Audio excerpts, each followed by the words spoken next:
전도서 5장 1절로 20절 말씀을 우리가 함께 우리가 읽었습니다. 전도서를 이렇게 쭉 그냥 생각 없이 읽다 보면은 처음부터 부딪히는 거 헛되고 헛되다 이런 염세주의적인 발상을 보게 되지만, 근데 전도서를 읽다 보면 전도서의 본질이나 본뜻은 뭐냐 그러면은 헛되이 살면은 안 된다는 이 메시지가 강하게 부각이 된다는 거죠. 그러면은 어떻게 살면 헛되다고 그러냐? 1장에서는 말씀드린 대로 해 아래에서, 해 아래. 그럼 해 아래가 뭐라고 기억을 하냐 아십니까?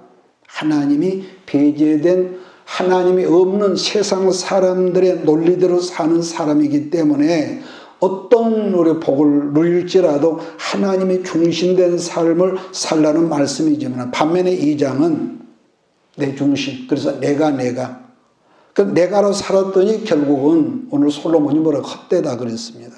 그래서 3장은 하나님의 때를 말씀을 했지만 우리는 이 하나님의 때를 모르니까 결국은 사람들이 자기 중심적으로 살다가 헛된 인생을 산다. 자, 그러므로 우리가 언제든지 하나님의 뜻, 하나님의 때를 내가 수용하고 크게 지금 말하는 겁니다. 살면은 인생 자체가 아름답고 열매 맺는 삶이 되더라.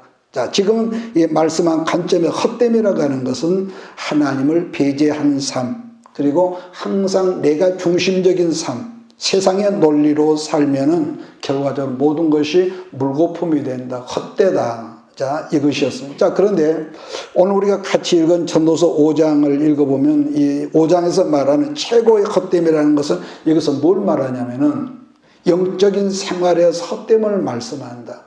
그 영적인 삶이 왜 헛될까? 근데 우리가 잘 아는 고린도 후서 15장 말씀 보면은요, 거기는 바울이 이런 거 말하죠. 만약에 부활이 없다면은 세상에서 가장 불쌍한 사람이 우리 아니냐, 그런 이 고백을 했거든요. 그러니까 하나님을 섬기는 영적 삶을 산다고 하면서도 하나님이 도무지 믿어지지 않고 하나님이 없는 그런 삶을 지향한다면은 그야말로 그 사람은 헛된 인생을 산다, 이렇게 말씀하는 거거든요. 그래서 헛됨 중에서도 최고의 헛됨이라고 하는 것은 다시 반복하면은 잘못된 신앙생활, 잘못된 영적 생활이라고 이렇게 강조를 한다는 거죠.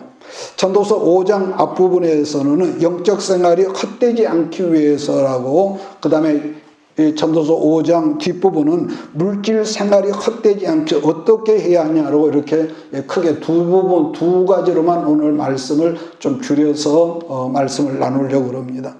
오늘 본문 말씀을 보면은요, 우선 예배 생활인데 말씀드린 대로 우리가 헛된 영적 생활을 예로 든다면은 하나님을 내가 믿는다고 입으로는 말하면서 실상은 내가 살아가는 삶 속에서 하나님이 없는, 하나님의 배제된 영적 생활을 하지 말라는 당부거든요. 그러다 보니까 겉모양은 분명히 저 사람이 예수 믿는 사람이고 저 사람이 뭐 교회에서 어떤 직분이 있다고 하는데도 알맹이가 없는 이 예배 생활, 종교인에 불과하다. 크게 지금 나눠서 말하는 겁니다. 자, 그렇다면 우리들도 같은 한 분이신 예수를 믿자면 살아있는 예배가 되기 위해서는 뭐가 필요하냐? 그다음 1절은 하나님의 집이라고 그러는 이 말은 예배를 드리는 장소라기보다는 그곳이 어디라도 너는 하나님의 임재를 느끼고 살아라. 임재를 느끼고 살아. 이런 당부거든요. 그러니까 그 다음은 내 발을 삼갈지어다, 이러면 그렇게 말씀을 했는데요. 모세가 호렙산에서 자기가 조상들로부터 들었던 그 하나님을 처음 뵙는 자리에서 하나님 뭐라고 합니까? 네 발이, 여기는 네가 서 있는 땅은 거룩한 곳이 땅이니까 네 발에서 신을 벗어라. 그 다음에 또 우리가 여호수아 성경을 보면은 여호수아가 여리고성 점령을 앞두고 모세가 있었을 때는 항상 시킨 대로 했는데 자기가 막상 지도자가 되어 보니까 어떻게 하나, 이렇게 하나님의 사람에서 나름대로 염려가 있었던 모양이죠. 근데 문득 자기 앞에 하나님의 천사가 나타나서 맨 먼저 말하죠. 네 발에서 신발을 벗어라.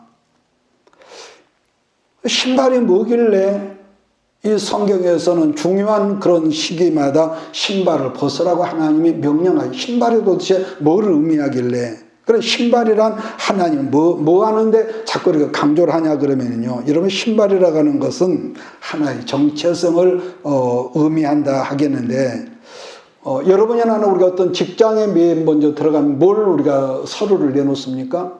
맨 먼저 거기서 요구하는 것은 이력서를 요구를 하거든요.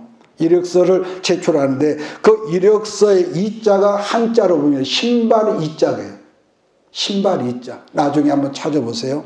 신발 이자라는 걸 우리는 보통 모르거든요. 그러니까 따라서 우리가 신는 신발이라고 하는 것은 지나간 내 모든 정체성이 그 한 장의 이 A4 용지에 이렇게 담겨 있는 것인데, 그런 의미도 다르게는 영적으로 보면 하나님 앞에서 세상적인 네 모든 네가 좋아하는 계급장을 떼버려라는 그 말이 신발을 벗어라. 이게 맞는 말이라고 보는 거죠. 그러니까 세상에서 신발을 벗었다 하는 것은 어떻게 보면 나는 아무것도 없고 부끄럽고 자랑할 것이 없는, 여러분, 그렇게 된다고 보거든요. 이게 한마디로 그동안 내가 주인 삼았고, 우리가 찬양에 있듯이 내가 주인 삼았던 걸 내려놓는다. 그것을 신발을 벗는다, 벗어라 그랬다는 거죠. 다르게는 베드로가 누가복음 5장에서 예수님을 처음 만나 뵀을 때에 예수님이 하시는 말씀이 시몬에게 깊은 곳으로 가서 그물을 내리라 그랬을 때에, 베드로는 어려서부터 이 어장에서 큰 사람이기 때문에 자기가 어부로서 그동안 살아보자 자기 경험치에서 결론을 말했거든요. 다시 말하면은, 주여 내가 밤이 새도록 그물질을 했지만은 잡은 것이 없었는데 예수님의 말씀하니까 순종해 보겠다는 어떤 에고에 의해서 그 말 속에 그 에고가 들었는 걸 보거든요. 그랬었는데 자기가 평생에 알고 있었던 지식이나 경험치를 뒤집어 버리는 사건이 금방 생긴다는 거죠. 그러니까 자기 배와 이웃 친구의 배까지 고기를 너무 잡아서 배가 잠길 정도가 되니까, 지금까지는 고기를 바라봤던 이 시몬이 예수님에 대한 그 경외심이 생기면서 그 자리에 납작 엎드리면서 주여 나는 죄인이로소이다, 나를 떠나서, 그런 표현을 하죠. 고백하는 그 자리에서 한평생을 어부로 살았던 자기의 정체성을 베드로가 내버리는, 우리는 그 현장을 보는 거죠. 그러므로 성경에서 말씀하는 겸손이란, 여러분, 그거죠. 겸손이라고 하는 것은 그동안 내가 주인 삼았던 자리에서, 우리가 사형리에서 배웠던 것처럼 내가 내 인생의 주인이었던 내 자리에서 내어드리고, 주님이 이 자리에 내가 앉았던 자리를 내드리니까 주님이 이제는 앉으시고 내 인생의 주인이 되시고 예수님이 내 왕이신 것을 나는 믿습니다. 우리가 이런 자세로 드려지는 자세가 바른 예배고 건강한 예배라는 것이죠. 그게 마찬가지로 우리도 이런 모습이 있을 때에 우리가 뭐가 있습니까? 살아있는 예배가 된 거죠. 살아있는 예배. 또 예배라고 하는 것은 우리가 어느 곳을 가도 기쁨이 있어야 하거든요. 부부싸움 하고 온 사람처럼 반응이 없고, 그런데 중요한 것은, 그래서 기쁨으로 드려야 하는 것도 맞는 말이죠. 그렇다고 너무 의기양양하고 어떤 경건한 어떤 것도 없고 의기양양하게 드리는 예배 자세도 저는 개인적으로 예배자라도 별로 좋게 봐지진 않습니다. 여러분, 구약 성경에서 제물을 하나님께 드릴 때 소나 양이나 염소를 드리지만은 그 제물은 누구를 의미하냐 그랬을 때 여러분 어떻게 기억을 하십니까? 죄인된 나단 말이에요. 그러니까 이 번제단 후에 지금 죽어있는 그 제물이 나를 대신해서 제물이 있단 말이에요. 그래서 구약에서 제사라는 곧 나란 제물을 죽이는 것이기 때문에 만약에 우리 입장에 손은 속은 나는 납니다. 그러한 그 예배 자세라면 소위 인본주의적인 여러분 제사이며 가인이 드렸던 제사와 같은 제사라는 것이기 때문에 거기서도 헛된 예배가 된다. 왜냐? 나는 드렸지만은 하나님이 상관없는 예배라면 헛된 제사라. 자, 5장 1절을 보면서 말씀을 같이 열어나갑니다. 시작. 너는 하나님의 절에 들어갈 때 내 발을 삼갈지어다. 가까이 하여 말씀을 듣는 것이 우매한 자들이 재물을 드리는 것보다 나으니 그들은 악을 행하면서도 깨닫지 못함이니라. 본문만에서 말씀을 듣는다라고 하는 것은 뭐를 의미하냐? 말씀에 내가 그대로 산다는 순종의 그 의미가 들어있거든요. 그 한 예로 어린 사무엘이 성전에서 잠을 자다가 하나님이 부르시죠. 그럴 때 뭐라고 합니까? 하나님 주여 말씀하시옵소서 종이 듣겠습니다. 이렇게 말하거든요. 그러니까 이게 예배자의 자세란 거죠. 예배자. 선포되는 말씀이 우리 심령 속에 들어가서 결국 뭡니까? 나의 삶과 그것이 말씀이 섞이는 거죠. 이것이 좀 어렵게 들리지 모르겠는데, 그러므로 결국 나의 삶이 말씀화된다는 걸 의미하는 거기 때문에 우리들이 드리는 모든 예배가 하나님 중심이 되지 않고 교회에 그냥 우리가 나와주는 식으로, 내가 나온 것이 어디냐, 그렇게 나와주는 식으로 곧 자기 중심이 되어버린다면 그것만큼 헛된 예배가 어디 있겠느냐, 그걸 지적해주는 말씀이 지금 전도서 앞부분이거든요. 자, 우리가 새벽에 나와서 기도하고 또 밤에 나와서도 기도를 하지요. 여러 가지 제목이 있지 않습니까? 처음에는 어쩌시 당면한 여러 가지 문제들이 있기 때문에 그걸 기도하지만, 그러나 기도 시간이 길어지고 기도가 깊어지다 보면은요, 이 기도가 어떤 상대화되는 것 같아요. 나는 우선 이것이 급하지만은, 무슨 말이냐면은 그동안 내가 구했던 것들은 있어도 좋고 없어도 나쁘지 않다는 그런 어떤 것으로 되더라는 것이죠. 자, 그러면서 계속 기도하게 되는 것은 결국 하나님께서 원하시는 것들만 구하게 되더라는 것. 처음에는 내가 원하는 것만 찾고 그걸 했는데 기도가 깊어지다 보니 결국 하나님이 원하시고 하나님이 기뻐하신 쪽으로 그걸 구하다는 것. 그래서 그러한 것을 믿음이 없는 사람들이 본다면은 제 양반은 기도해도 자기 어떤 것을 하나도 기도하지 않고 하나님에 대한 것만 기도한다. 어떻게 보는 입장에 따라서는 대단해 보이지도 않겠습니까만, 그런데 말입니다. 근데 정말로 귀하고 큰 것을 구하면은 작은 것들은 저절로 응답의 역사가 있음을 믿습니다. 그러니까 나를 위한 것, 우리 아이들을 위해서 한 것도 기도도 중요하다. 그래서 중보가 중요하다는 건데, 다른 사람들을 위해서 하나님이 기뻐하시는 것을 우리가 기도하면은 내 원하는 것들은 저절로 채워지더라. 이해가 되십니까? 그래서 이 중보 기도가 굉장히 여러분 중요한 거죠. 그러므로 우리가 기도할 때도 오직 자기의 뜻이나 자기 어떤 욕망이 아니라 하나님의 뜻을 수용할 줄 아는 자세가 돼야 한다는 말씀인데, 그러니까 반복하지만 하나님의 뜻을 내가 수용하면은 어느 순간 여러분요, 우리가 신앙생활 하다 보면 말씀이 어떻게 어느 순간 음성으로 들려올 때가 있습니다.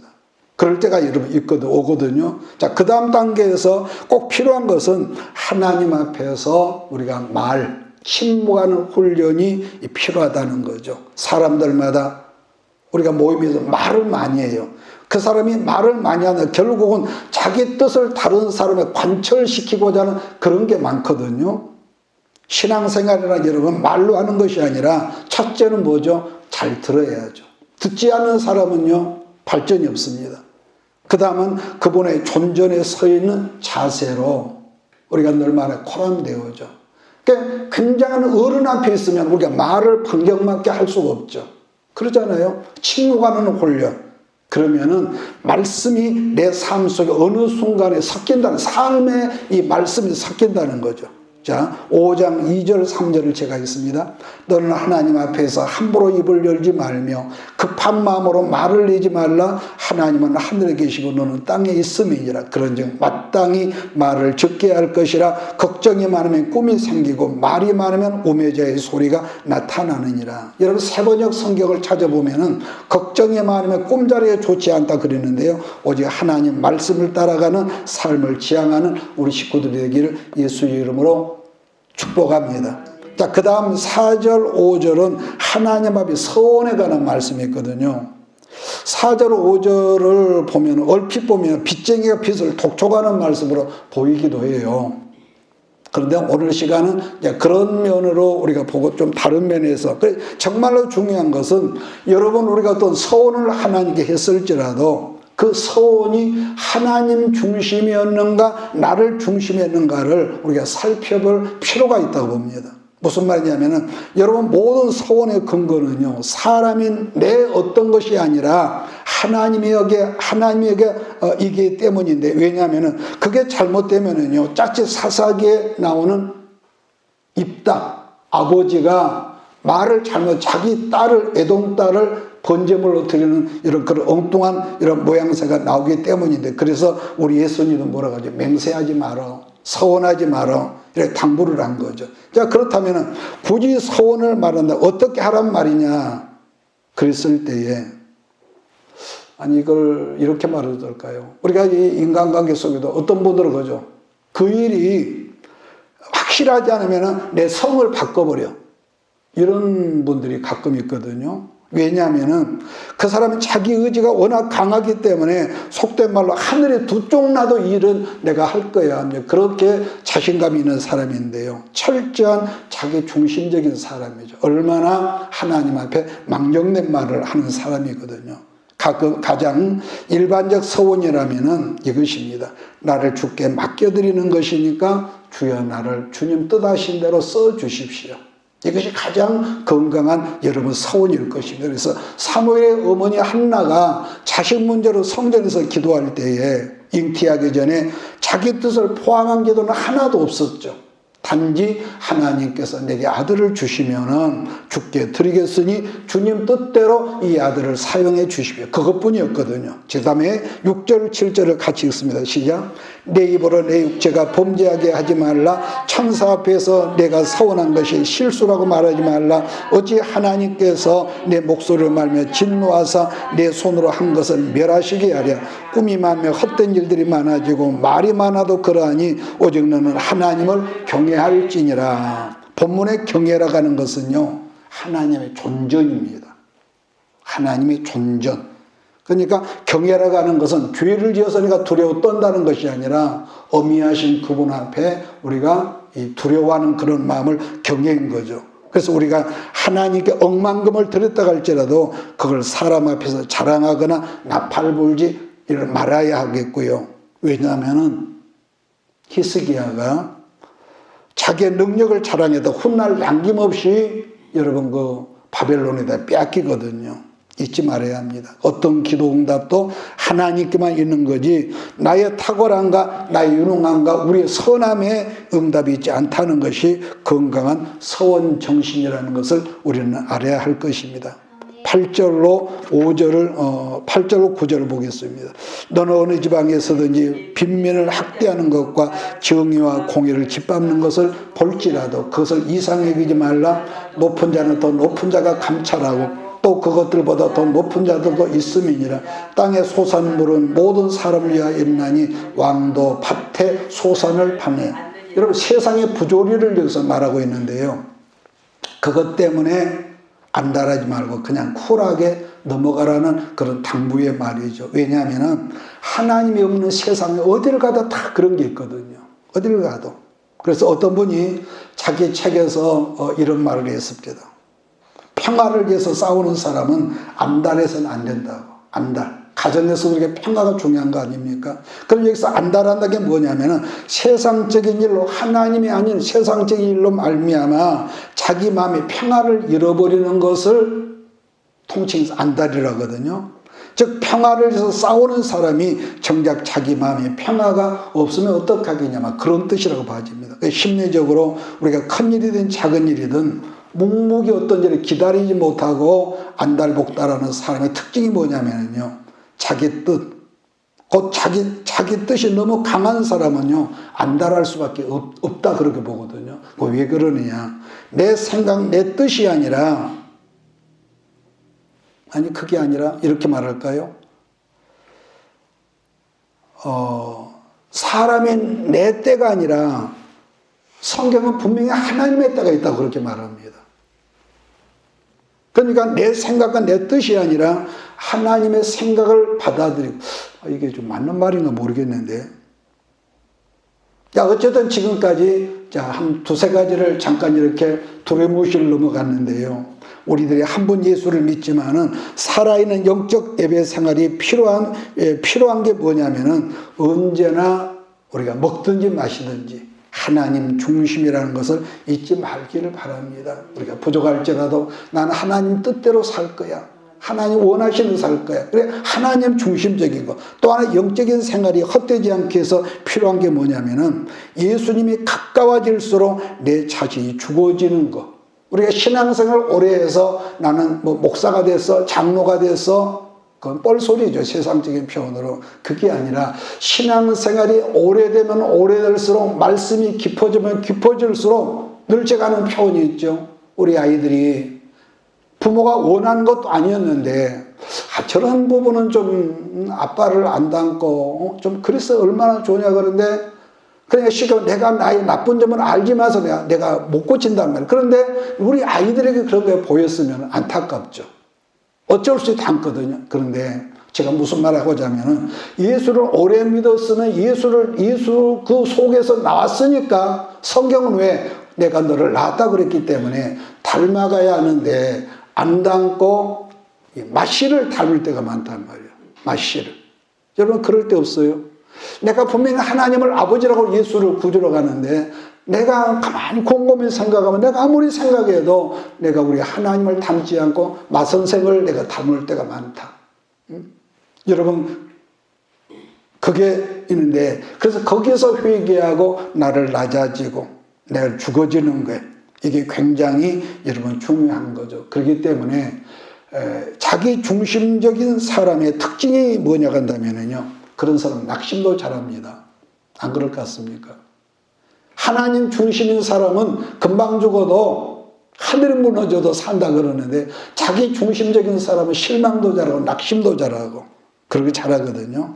갈라디아서 6장 9절 보면 이런 말이 있습니다. 우리가 선을 행하되 기억하십니까? 낙심하지 말지니 포기하지 아니하면 때가 이름에 거두리라. 어떤 사람이 낙심하느냐? 자기 중심적인 사람들이 낙심을 하기 때문에 하나님 우리가 기도해야 합니다. 하나님 지금까지 내가 내 중심으로 살았지만은 지금부터 내가 말씀 중심으로 하나님 중심으로 살겠으니 그 다음에 뭐라 하겠습니까? 주여 나를 도와주십시오. 나를 도와주십시오. 절대로 여러분과 내가 하나님 말씀 중심으로 살면은 손해 날 일이 하나도 없을 줄 믿습니다. 옛날 루터가 그랬다고 그러죠. 물론 그게 진짜인지 가짜인지 모르지만 너무 하나님의 선한 일을 하려고 내가 꼬이고 힘들고 공격을 받고 문제가 풀리지 않으니까 어느 날 한밤중에 자다가 밖으로 뛰어나가서 하늘을 향해서 소리를 질렀대요. 루터가 뭐라고 했냐? 하나님의 일이니까 하나님이 알아서 하십시오. 그렇게 말해놓고는 자기가 그래 알았다 오바. 이게 뭐 진짜인지 가짜인지 모르지만 그랬대요. 그래서 다시 잠을 자더라는 거죠. 오늘 여러분과 내가 생각을 해보십시오. 여러분들이 하나님의 사랑을 믿습니까? 예. 그렇다면은 하나님께서 우리가 근심하고 염려하는 일들을 모든 것을 합력하여 선이 이루어지는 것을 믿으십시오. 비록 그것이 더디고 내가 원하는 것은 당장이에요. 내가 원하는 것은 당장. 그런데요 좋은 일일수록 여러분 더디거든요. 더디예요. 자, 그 다음 말씀은 물질 문제인데요. 사실 좋은 것일수록 우리가 짜친 문제들이 생길 수가 있습니다. 물질 생활의 허점을 이겨내기 위해서 필요한 게 뭐냐면은 물질을 우선 뭐죠? 사용하는 거죠. 사용하는 거. 이렇게 생각해 봅시다. 우리는 항상 관계 중심으로 사는데 우선 무슨 관계가 있습니까? 나하고 하나님과의 관계가 있고 나하고 이웃과의 관계가 있고 또 나하고 물질 관계가 있습니다. 대물 관계. 이 관계가 잘못되면 항상 문제가 생긴 거예요. 그러니까 하나님과 관계가 아무리 좋아도 이웃 관계, 부부 관계가 고장나면은 이건 엉망진창이고 또 하나님과 관계가 좋고 이웃과의 관계가 좋아도 물질을 함부로 쓰고 물질 관계, 대물 관계가 나쁜 사람은 이게 또 문제가 있단 말이에요. 그래서 십계명에도 1부터 4까지는 하나님과 관계고 5부터 10까지는 이웃과의 관계라고 하는데, 하나님과 관계는 첫째는 뭐가 으뜸이 돼야 하냐? 그러면 다른 것 하나도 이유 불문하고 예배가 중심이 돼야죠. 아멘이십니까? 예배가 중심되지 않으면은 이건 안 되는 거라. 만약에 예배 생활은 정말로 빵점이고, 예배 생활에 뭐 어디 밖에 나가서 뭐 엉뚱한 짓거리 한다든지, 그래서 그 대신에 교우 관계를 중요시하고 사람하고만 친하려고 그러고 그런다면은 헛되이 인생을 사는 것은 자명한 거죠. 그러니까 지금 말한 이 세 가지의 관계의 핵심은 언제나 예배라는 거예요. 예배라는 거. 그 다음 사랑과의 관계는 반드시 뭐냐? 사랑의 관계입니다. 이것은 어디 멀리 가서 뭐 사랑해야 한다 그것보다도 거기서 상생되지 말고 가장 가까운 관계가 누구라고 그랬습니까? 이웃관계, 부부관계입니다. 이웃관계. 자식은 2번이에요.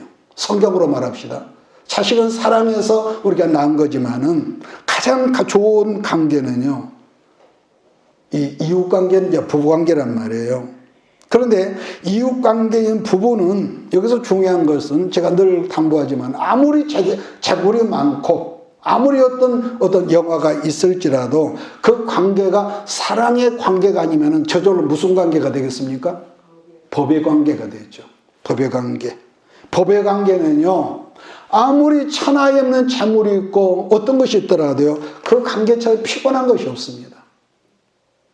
이건 누구나 똑같습니다. 왜냐하면은 여러분 사랑함이 없으면은 첫째요, 남편도 아내를 이용하는 데 목적이 있고 아내도 남편 이용하는 데 목적이 있고 물질처럼 사용하려고 그러지 사랑한 게 없어. 얼마나 피곤할까요?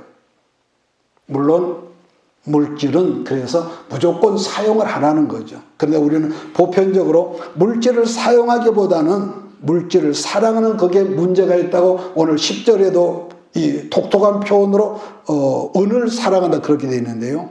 여러분 재물이라고 하는 것은 아무리 많아도 거기에는 반드시 뭐가 있습니까? 인간적인 욕망이 있습니다. 거기는.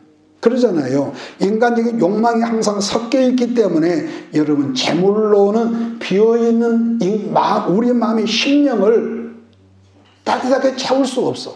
따뜻하게 채울 수 없어. 왜냐하면 욕심 때문에. 그러니까 돈이란 재물은 우리의 목적이 되어지고 될 수가 없고 오직 필요에 의한 여러분 수단이란 말이에요. 그렇다면 수단이 뭐겠느냐? 사용하는 거죠. 사용하는 거. 모든 재물이란 우리가 이걸 사용할 때 그 결과가 나타나는데 문제는 돈을 사랑하면은 안 쓰거든요.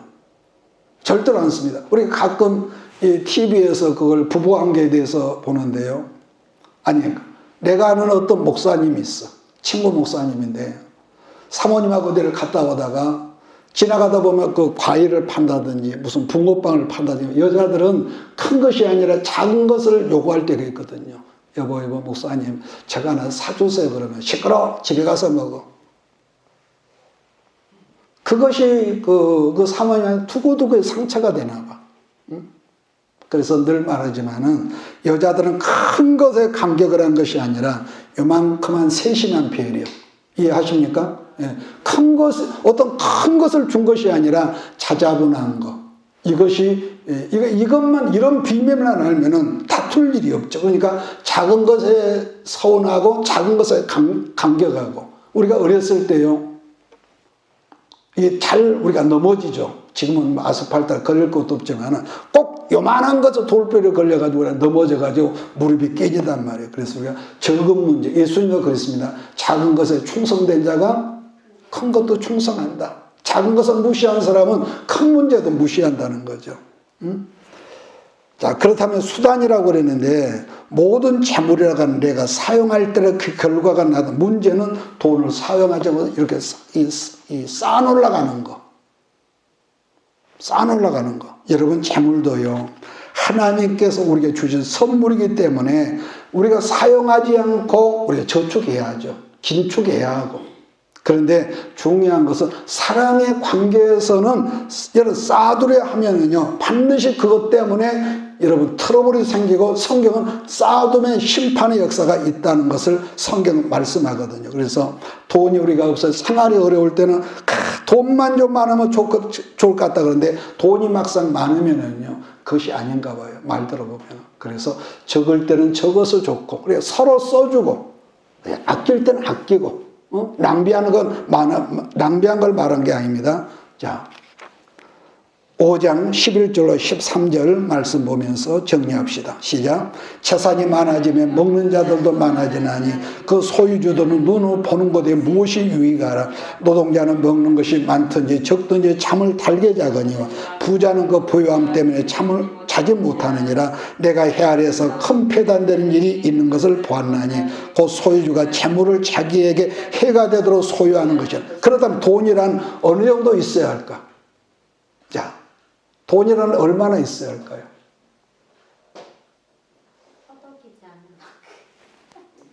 일용할 양식, 쉽게 말하면 의식주, 걱정이 안 되는 거기까지만이죠. 솔직히 그러죠. 이게 막 가장 건강한 대답일 겁니다. 그러니까 아파트나 뭐 그런 걸 보면은 좀 우리가 살기 좀 적당한 데 있으면 그 보면은 뭐 어떤 사람은 엊그제 전화하는데 80평짜리 아파트를 샀대. 80평짜리. 이야, 그 청소하려고 해도 식구가 뭐 불과 4식구라는데. 어쨌든 우리는 80평짜리도 없지만은. 그러니까 뭐 그건 해가 되겠죠. 해가 될 정도로 넓은 집을 욕심내다가 문제들이 생긴다는 말을 듣는데요. 그래서 가끔 길에서 여러분도 봤겠지만은 이제 젊디 젊은 청년이 억대 그 자동차를 몰고 다니는 것을 여러분 본 적이 있을 거예요.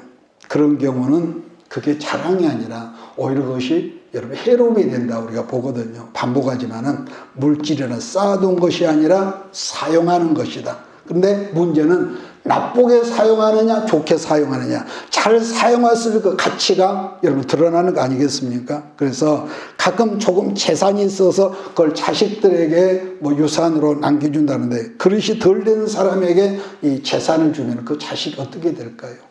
재산이 없으면 차라리 근면 성실하게 이 배워나가는데 그릇이 안 된 사람에게 자식이 돼 돈을 몽땅 준다면요 그런 자식은 훨씬 더 빨리 망가지겠죠. 빨리 망가지겠죠. 그래서 어느 시대나 돈을 목적 삼고 살아가는 사람의 본문 말씀처럼 근심이 떠나지를 않고 또 뭐가 있습니까? 그것 때문에 질병이 떠나지를 않고 또 있습니다. 분노심이 떠나지 않는데 분노심이. 자, 14절로 17절 또 같이 읽어볼까요? 14절 시작. 그 재물이 재난을 당할 때 없어지나니 비록 아들을 낳았으나 그 손에 아무것도 없느니라. 그가 모태에서 벌거벗고 나왔은즉 그가 나온 대로 돌아가고 수고하여 얻은 것을 아무것도 자기 손에 가지고 가지 못하리니 이것도 큰 불행이라. 어떻게 왔더니 그대로 가려니 바람을 잡는 수고가 그에게 무엇이 유익하랴. 일평생을 어두운 데서 먹으며 많은 근심과 질병과 분노가 그에게 있느냐. 그렇다면 물질을 반복하면 어떻게 사용해야 하냐 그럴 때에 하나님이 기뻐하시는 거기에 사용할 줄 알아라는 거죠. 조금 전에 아까 제가 처음에 시작할 때 3가지 관계를 말씀했는데요. 첫째 하나님과의 관계, 그 다음에 이웃과의 대인관계, 그 다음에 물질 대물관계. 근데 하나만 더 말합시다. 대자관계. 무슨 말이겠습니까? 내 관계죠. 내 관계. 즉 우리가 물질을 아껴야지만은 내 건강을 위해서 나한테 투자할 줄도 알으려는 거 아니겠습니까? 여러분 그렇잖아요. 가끔 다른 사람을 위해서 기분 내면서 돈을 쓰면서도 정작 자기를 위해서는요 돈을 쓰지 못하는 그런 사람도 있습니다.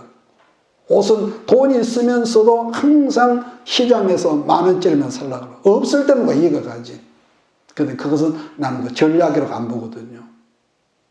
그러잖아요. 그건 별로 하나님께서 나는 그런 사람 안 기뻐할 줄 압니다.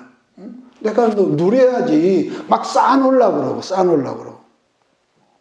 9절, 19절, 20절 제가 읽겠습니다. 또한 어떤 사람에게든지 하나님의 재물과 보혈을 그에게 주사 능히 누리게 하시며 제목을 받아 수고함으로 즐거우게 하신 것은 하나님의 선물이라. 그는 자기의 생명의 날을 깊이 생각하지 아니하리니 이는 하나님이 그의 마음에 기뻐하는 것으로 응답하시니라. 그래서 참 가치라고 하는 것은 언제나 건강한 관계에서 나온다는 것을 잊지 마십시오. 가치. 그러니까 돈은 생명이 아니지만은 이 돈을 건강하게 잘 쓰면요, 돈이 생명으로 변하거든요. 여러분 그러잖아요. 돈은 생명이 아니에요. 그러니까 돈을 잘 쓰면은 생명을 생명되게 해야죠. 물은 생명이 아니지만은 그러나 물 있는 곳은 언제나 생명이 있듯이 마찬가지로 돈을 쌓아두면은 예수님도 뭐라고 합니까? 도적과 동력이 생겨. 동력이 쌓으려고 하는 곳에 있어. 그러니까 문제가 있어. 그래서 저는 개인적으로 아까 언급했지만은 재산을 자식들에게 많이 물려주려고 그렇게 하는 것도 결코 좋은 일이 아니다. 그렇습니다. 그래서 말씀을 끊게 옛날에 우리가 한참 어려울 때 주머니에 단돈 10,000원이 없어서 쩔쩔 매는 그때에도 목사님의 지인들이 우리 교회로 오면은 돌아갈 때 뭐든지 싸가지고 바리바리 싸가지고 가도록 할 때가 있었어요. 그런데 훗날 그분들이 우리에게 했던 말이 뭐냐면은 목사님 댁을 가면 항상 풍성하게 이렇게 대해주셔서 목사님의 생활이 그렇게 어려운 줄을 전혀 몰랐다고 하는 그런 분들이 있었습니다. 왜냐하면 오면은 뭔가를 그냥 싸서 보내니까요. 근데 사실 주는 것도 베푸는 것도 억지로는 여러분 못하거든요. 나는 그래서 여러분들이 항상 주고 나누고 베풀 줄 아는 풍요한 삶이 그렇게 훈련되기를 주의를 축복합니다. 우리가 줄 때 베풀 때는 어떻게 보면 좀 모자란 사람처럼 보일 수도 있지만요. 그래서 전도서 11장 1절로 2절 너는 내 떡을 물 위에 던지라 여러 날 후에 도로 찾으리라는 그런 말씀이 있거든요. 이 말을 이해하지 못하면 무슨 떡을 물에 던져 이러겠지만은 예수님 말씀이 뭐라 네가 무엇으로 심든지 그 다음에 기억하십니까? 심는 대로 거둘 때가 온다는 거예요. 그래서 뭐라 하면 그 다음에 많이 심는 자는 많이 거두고 적게 심는 자는 적게 거두고 그런 말을 했죠. 그래서 심지어 불우한 청지기 비유를 하실 때도 예수님은 누가복음 16장 9절에서 내가 너에게 말하노니 불우한 재물로 설령 불우한 재물이 있을지라도 친구를 사귀라. 그리하면 그 재물이 없어질 때 그들이 너희를 영주할 처소로 영접하리라 그랬습니다. 그래서 우리에게 주신 모든 물질이 쓰여지는 본질적인 것은 좋은 관계입니다. 좋은 관계. 첫째는 하나님이 기뻐하시는 관계. 두 번째는 사랑하는 우리 가족을 위해서. 그러나 이것은 사치하라 그런 뜻은 절대로 아닙니다. 그래서 우리에게 주신 모든 물질이 건강에 쓰여지는 본질적인 것은 아까 무슨 관계라고요? 좋은 관계를 위해서 쓰여지기 때문에 나는 여러분들이 하나님께서 많은 것을 주실지라도 이고 지고 천국까지 가려고 하지 말고 우리가 관계를 씁시다. 교회도 그러한 관점을 쓸 때에 모여지는 교인도 건강할 것이고 그러지 않겠습니까? 그래서 항상 우리가 필요한 것, 일용할 양식과 의식주 외에는 사치하는 것이 아니라 하나님 앞에 영광을 돌리는 우리의 삶이 되어야 할 줄 믿습니다. 기도합시다. 내가 너와 항상 함께 하리라. 내가 너를 지키리라. 실망치 말고 나를 보아라. 나는 너의 하나님이라.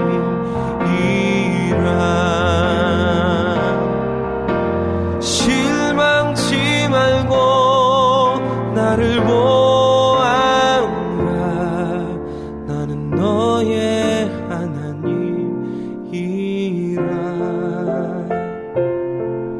나는 너의 하나님이라.